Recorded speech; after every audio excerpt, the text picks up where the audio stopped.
So guys, mwiriwe neza, ni umuhungu wanyu Titi Brown. Nongeye kubasuhuza abankunda bari mu bice bitandukanye, ndetse big shout out kuba big energy ahantu hose muri. Ubwo kandi aba big energy, ubwo mvuze aba big energy abantu bahita babyumva niba abantu bari guspreading urukundo, abantu badashaka akarengane mu buryo bumwe cyangwa ubundi. So nanjye rero abo bantu mbarimo.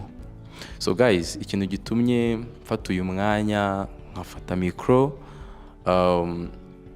ni kubw'ikibazo cyari kimaze iminsi. Abantu benshi baranyandikiye ati Titi bira ni ibiki Yago yavuze, abandi bakambwira ati Titi Yago muveho, biriya ni bya bindi byari kwataka abantu bose, ibintu byinshi, nuzamusubize nuzakora iki. Njyewe rero ntago naje hano kubera ngo pressure y'abantu ngo wavugaga ibi cyangwa wavugaga ibi. Njye naje hano kubera ko Yago ni umuvandimwe wanjye, kandi nimba hari ikintu yanenzeho nagombaga kuza kukivugaho nkanamusaba n'imbabazi.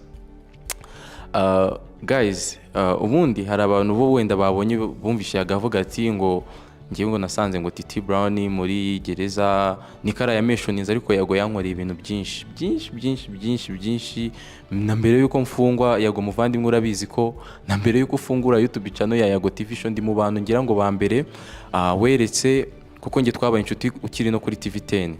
Weretse ukavuga ati Titi Brown man, reba ngiye gufungura YouTube channel yanjye, ndibuka wanyoreje introduction washakaga kuzajya ukoresha kuri TV ya Yago TV Show.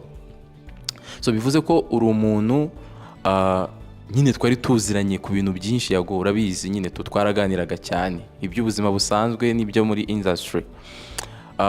Wenda ndashaka gusharinga abantu bari kundeba ino story, ndakeka nabo ntibayizi. Buriya ngewe mfungwa bwa mbere, mu rugo baraje kukurumva nafunzwe bitunguranye, kwa kundi urabona ko kugira ngo ubure urubyiruko ubu savinga ni gakenya. So ni ukuvuga ngo nagize ibyago nta n'atanu mfite kuri mobile money. So byabaye ngo urumva, kandi nasabwaga umwavoka, nanditse liste y'abantu twabanaga muri industry, haba abahanzi ndetse n'inshuti zanjye. Ariko guys, Yago ari mu bantu bampaye amafaranga bwa mbere kabisa. Ni nawe munyamakuru by the way wenyine, ubwo ndi kuvuga ku bantu bari kuri YouTube channel icyo gihe, ndi kuvuga icyo gihe yateye ya mbere, akama amafaranga mu rugo, bakaza bakambwira ati Titi ko Yago nta nubwo yigeze tubaza ibibazo byinshi, yapfuye kumva ko wagize ibibazo abaragufashije. Impamvu ndi kubasharinga ino story ni ukugira ngo, kuko hari abantu mani Yago ni umwana mwiza to, kandi ntago ngewe ndi kuza kuvuga ibi ngibi ngo kubera ko yanyatatse, kuko nta n'umuntu wari warigeze umbaza ku bintu bya Yago. Cyo kimwe nuko ngewe aba bantu bagiye bamwataka yagiye avuga, ngiye ntago ndimo. Ngira ngo mwese mwabibonye kugira ngo nze kuri icyo gice yagamvugeho, nuko yari kuvuga ibibazo yagiranye na Sabe, avuga ko nyine nanjye ndi mu bantu Sabe yishyuye. So navuze byinshi, kangere kuri issue. Murabyibuka nyine byose byabaye, ibyago byambayeho mwese, nta muntu utabizi, si ngombwa ngo migarukeho. Ni ukuvuga ngo Yago yaje imageragere, aje gufata ubuzima bwa buri munsi bwa RCS. Icyo gihe ndibuka ko nari maze amezi 5 muri gereza, ngira ngo nari ntaraniyakira neza. Abantu barebye ikiganiro barakirebye. Njye nari ndyamye, ubundi njye nirwaga ndyamye icyo gihe kuko byari byaranshanze. Numva abafungwa bagenzi bari kuza bakakubwira ati man, hano hajemo abanyamakuru. Numva hahoraga haza abanyamakuru, ariko ngewe nta munyamakuru n'umwe najyaga nshaka kuvugisha. Reka kuko mw'abantu mwe, wenda umuntu utarafungwa na nyine ibi bintu ntabwo we yabyumva. Uzi kwibona kuri YouTube, uri muri gereza, uzi kwibona kuri YouTube wambaye uriya mwambaro, ni ikintu n'abana bawe baba bazareba. Njya mvuga ko ngize Imana mbonye amafaranga, cyangwa se nkagire Imana, bari aba YouTuber bose wenda bazaga kugafaringa bafite amafoto yanjye nambaye iriya myenda, iriya myambaro, bayasiba, kuko biriya bintu biri traumatize. Kuko hari nk'iyo ngewe bintera agahinda, nk'iyo ngiye nanditsemo Titi Brown nkabona biriya bintu, man, nyine ni ibintu abana banjye nabo baba bazareba. ni ukuvuga rero Yago yaraje nk'uko yabivuze mwumvisha abivuga ko yagiyeyo agiye gukavaringa ubuzima bw'abaroko. Mu bantu ba mbere yahise yashaka kubona, urumva, yahise ahamagaza na Ndimbati. Ewana nanjye urumva numvishe ko ari Yago, kuko Yago yari inshuti yanjye icyo gihe. Nyumva ko ari Yago, sinitaye ngo haje abanyamakuru bangaye, kuko bambwiye ngo haje abanyamakuru, ntabwo nari nzi ko ari Yago wenyine waje. Nahise nambara mbyukira hejuru, naramuhobeye. Ubu nyine agahinda karamwica, aravuga se Titi bite ntabwo nari nzi ko umeze gutya, ntabwo nari nzi ko ndi busange unavuga, nari mfite ubwoba bwo kukubona. Ndavuga Yago nyine ngewe ndi kugenda niyakira, urabibona nyine ndi muzima. Ngira ngo yashatse no yarambwiye ati Titi uri tayari ngewe ngo ukoreshe ikiganiro ko hari abantu bagukumbuye? Ngiye ndavuga mbanza no kubyanga. Yago niba ubyibuka nabanje no kwanga ko twakora ikiganiro, ndavuga ati Yago ibaze ko abantu kumbona ndi muri gereza naba ari ukuraburiza. Yagarambwiye ati niba utari tayari nta kibazo, ngiye reka mfate ibya gereza, urumva, wowe nta kibazo, aho kugira ngo ukore ikintu gishobora nyine wowe kuzagutera trauma.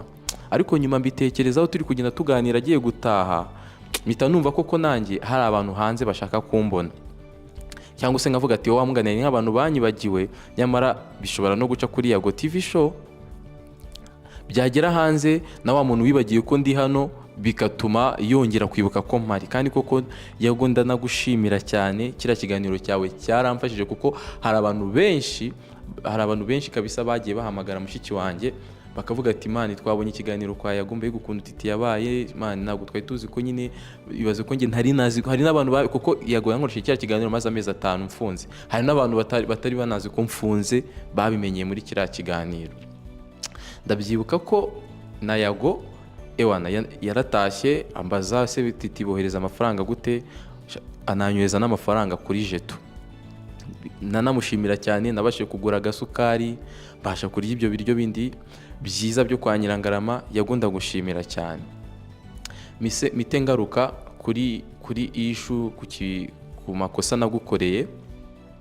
Ngewe abantu mwese murabizi neza yuko ngewe natashye maze imyaka 2 muri gereza. Yago muvandimwe, niba ubyibuka, natashye ari kuwa gatanu tariki 10 z'ukwa 11 2023. Urabyibuka ko Yago wamamagaye maze iminsi 3 hanze.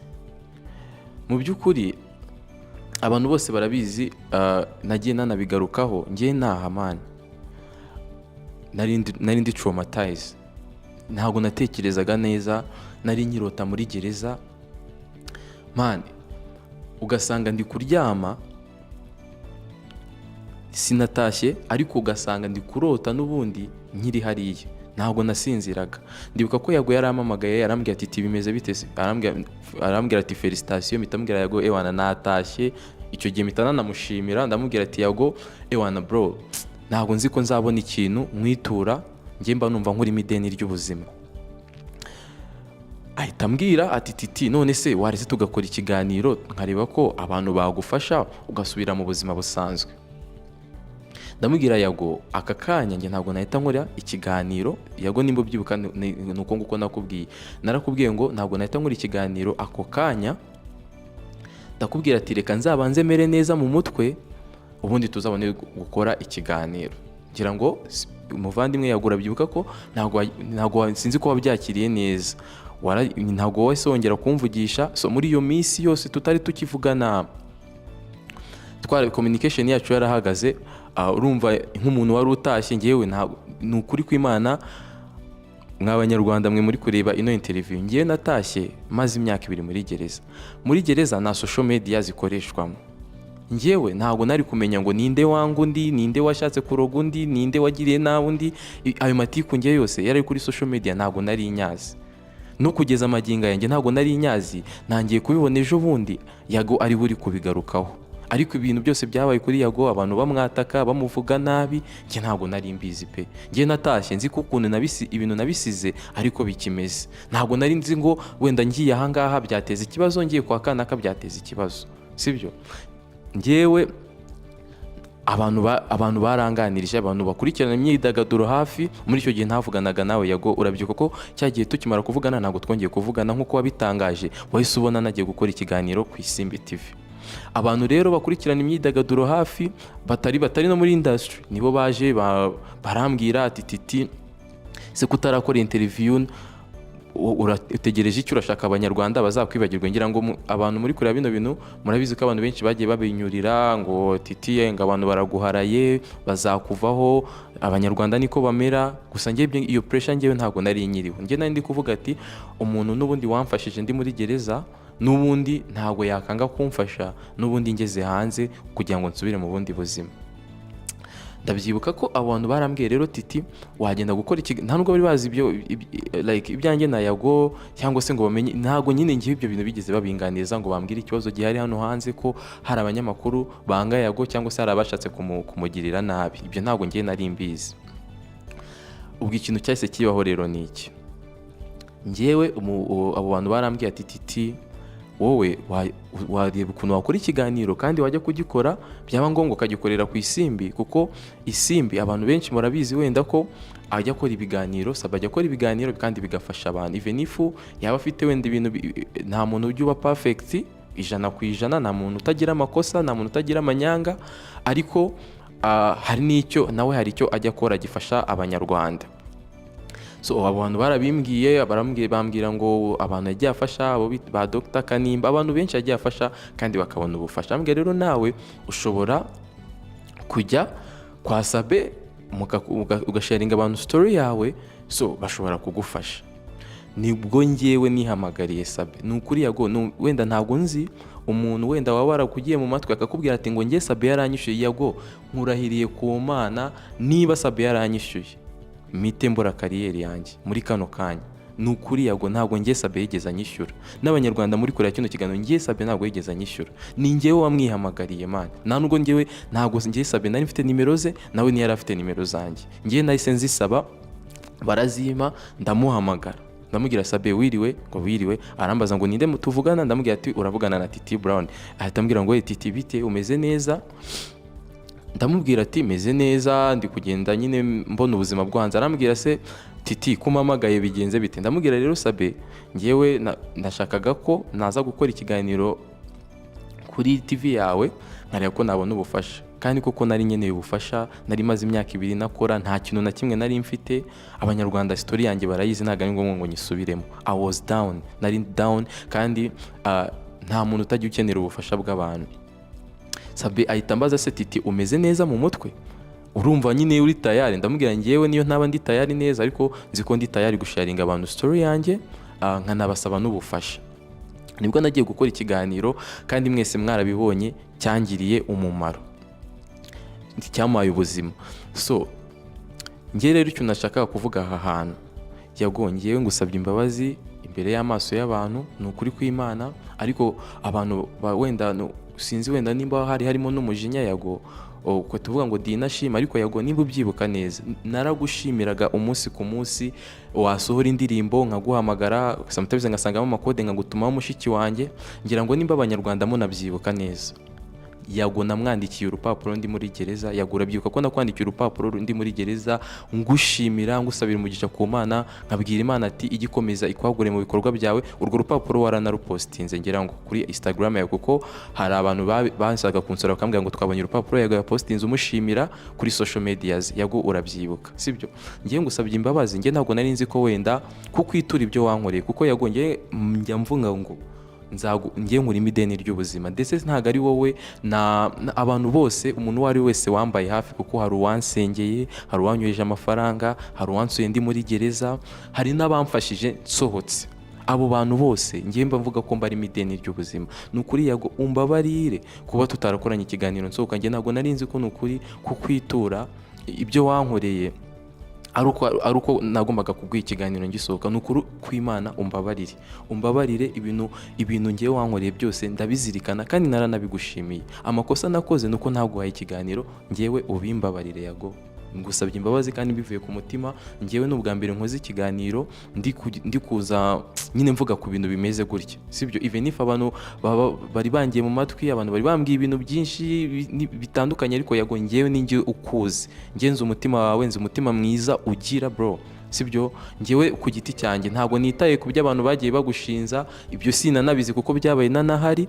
Ngewe nzi ubugwaneza nge wanyeretse. So, umbabarire gusa ubyumve ko ibintu wankoreye ndabizirikana cyane 100%, ndabizirikana cyane, kandi urabizi yago nagiye ngushimira mu buryo butandukanye, ariko nagukoreye amakosa kuba ntaraguhaye ikiganiro ngisohoka. Umbabarire pe, ndabigusabiye imbabazi. Ibi bintu hari n'abandi bantu benshi, n'abandi banyamakuru nagiye mbona batangiye kuza bavuga ati Titi Brown yagombaga kuduha interview. Namwe rwose nimba narabahe ibiganiro mbasabye imbabazi. Nge ntabwo nari nzi ko ibintu byose mwankoreraga, ibiganiro mwakoraga, kuza ku rukiko kumvugira kugira ngo ndebe ko wenda nabona ubutabera, ntabwo nari nzi ko nge bizakenera inyishu, kuko ari Scovia yaravuze, ari aba influencer batandukanye, ba Kazungu Kabosi, ba Dekati, ba Dumba, ba Godfather, abantu bose muri rusange, umunyarwanda uwo ari we wese, abanyarwanda bose benshi bagiye bapostinga free titi, sibyo? Ntabwo rero buri muntu wese wamaye amafaranga za miliyoni, wamaye 100, wamaye 50, ntabwo nge numvaga ko wenda nzasohoka buri muntu wenda akazajya ambwira ati nagukoreye iki, nanjye nkorera iki, sibyo? Nge ni ibyo ngibyo. Nimba rero ntarabashije gukora ibyo mwe mwashakaga, cyangwa se kuba nge ntarabituye mu buryo mwashakaga, nge mumbabarire pe. Nge numvaga ko kuba naratashye abanyarwanda mwese mwarabibonye. Nge nakoze post ndende nyisohoka, mfata ubu video bwose ndabufatanya, bw'abantu baje kunyakira, byose n'ibijyagiye biba. Abantu batabonye post wenda bajya kuri Instagram yanjye bakayireba. Nakoze statement yumvikana, nshimira buri muntu uwo ari we wese wagize uruhare kugira ngo mbashe guhabwa ubutabera, sibyo? Mpera kuri justice y'igihugu, ngera no ku muntu wo hasi, sibyo? Nanditse mvuga ati ndabashimira abantu mwese mutigeze munjajinga, ahubwo mwashize ubumuntu imbere, mwanga kwita muncira urubanza, kuko akenshi kiriya cyaha iyo umuntu akizize, abantu barabizi yuko ikintu cya mbere butamukora bahita baguca imanza ko bati ni bya bintu by'abahanzi, ariko ngiye byose si byigeze bibaho. Mwirengagije nimba narabikoze cyangwa ntarabikoze, mwe gusa muzamura ijwi bakavuga ati Titi naburane, nimba yarabikoze ahanwe, nimba atarabikoze nabwo ahabwa ubutabera. Narasohotse rero nkora iyo statement, nshimira justice yo mu Rwanda, nshimira itangazamakuru.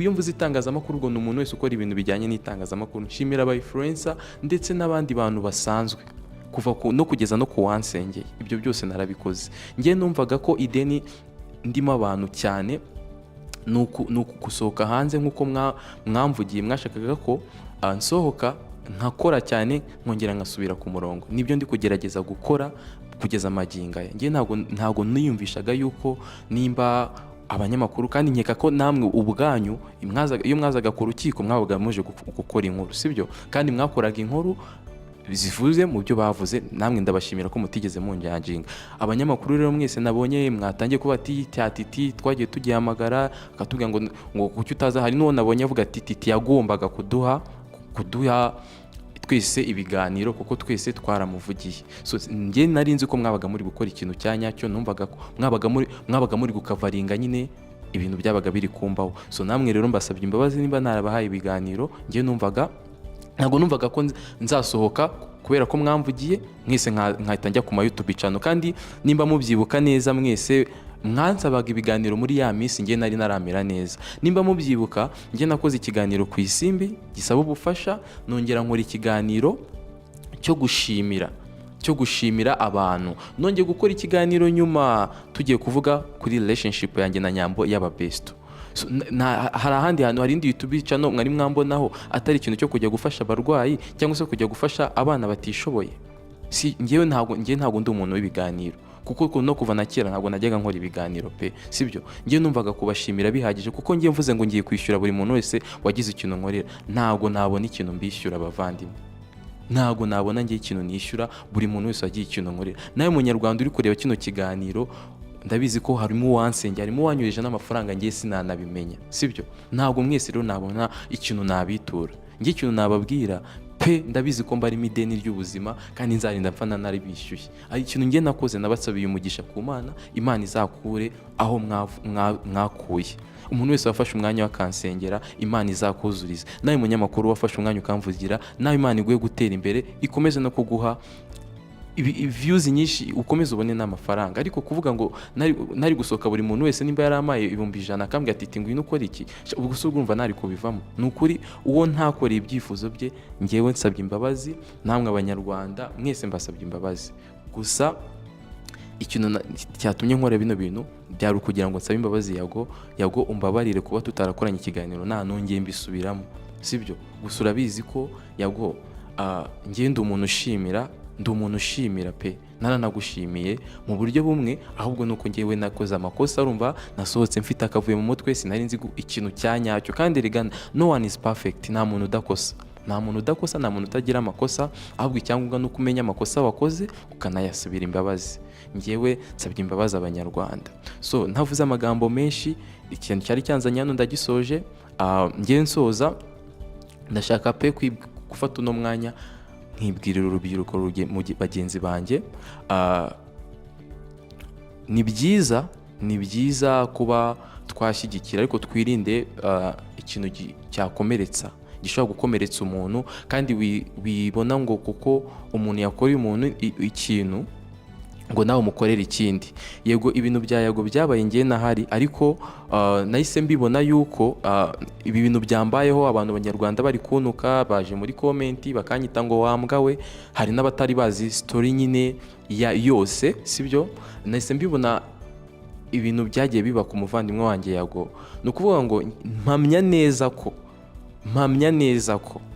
nabonye Yago abantu benshi afite komenti z'abantu turi kumushyigikira ibintu ari kuvuga, ariko se twibuke neza igihe we yari ari kwatakwa. Ese koko aba bantu twese turi gushyigikira Yago muri kano kanya, icyo gihe yo twese tuza guhaguruka ibyo bintu tukabirwanya, ntabwo biba byarageze hano, sibyo? Ndabizi ko hari aba big energy kabisa baspreading urukundo, ariko hari n'abandi bari gushaka kubiprofitiramo, bakumva umuntu Yago yafitutse kuko uwo muntu atamukundaga bakajya gutukana. Kandi nkeka ko mu ntego za Yago, mu ntego yagafite ntago ari ukurema urwango mu bantu. Ngewe niko mbyumva ijambo big energy ni nacyo yarisobanuyeho. We ari gushaka guca akarengane, cyangwa se n'umuntu wagenda kuvuga undi akamuvuga nabi. So nkeka ko rero twagakwiye gusakaza urukundo, kuko niba umubyeyi wacu nyakubahwa Perezida wa Repubulika ikintu yaturemyemo twebwe n'Abanyarwanda ni ukugira ubumwe, ni ukugira urukundo. Ubumwe nibwo butumye igihugu cyacu kikigera hano, kuko yaba umuntu umwe agikorera undi ikintu kibi, undi akakimwitura, nta hantu iki gihugu cyacu cyari kuba kigeze. So rero natwe nk'urubyiruko ntabwo twagakwiye kuba turi gukoresha social media dukomeretsa abantu. Nagiye mbona abantu bagiye bagarura ibintu byanjye byo muri gereza, sinari ngombye no kuza gukomantinga kuri ibintu byanjye byo muri gereza, kuko biriya ntago ndakira, ntago nababeshya. Hari umuntu ushaka kumva mvuga ibi bintu ngo wenda ni ukwiriza cyangwa se ni gushaka gutera abantu imwe. Biriya bintu umuntu byabayeho niwe wabyumva neza. Ntago ndakira bavandimwe, ntago ndakira byonyine iyo mbonye n'umuntu uvuga ku kintu cyageza cyangwa. Niyo mpamvu mwabonye ko ama interview menshi nagiye nkora, umuntu wese washakaga kumbaza ku kintu cyagereza nahitaga mubwira ngo skip, kuko biriya ni ibintu nyine biragoye kubibasobanurira tu. Gusa wanutse wagiye akanuka ngo wambwa we, wagicucu we, wandashima we, ngewe namubabariye mu mutima wanjye, ngewe namubabariye. Bibaho ko abantu kenshi dukoreshwa n'amarangamutima, cyane cyane ko akenshi nyine hari ukuntu abantu twihutira kujajinga umuntu. Nibyo nakoze amakosa, ariko se we wanukaga kuriya ntabwo ujya ukosa. Ibaza ugiye ukosa kugira ngo umuntu wenda azavuga ati, kuko ari nk'abashuti banjye bamamagaraga bakambwira ati nimba koko utarahayaga ikiganiro aribwo buryo agombaga kumushimiramo, titi warakosheje. Ariko ngewe nakoze amakosa icyo gihe ntazi ko ari amakosa. Ibaze ko kugeza amagingo aya ni ukuri kw'Imana, mbirahiye ku Mana. Ntabwo yego ntabwo nari nyivugana na Yago, ariko ntabwo nari nzi ko ngewe yabifashe kuriya, kuko ngewe numvaga narashimiye n'abandi bantu bose muri rusange, kuko sinari kugenda mpointing umuntu umwe.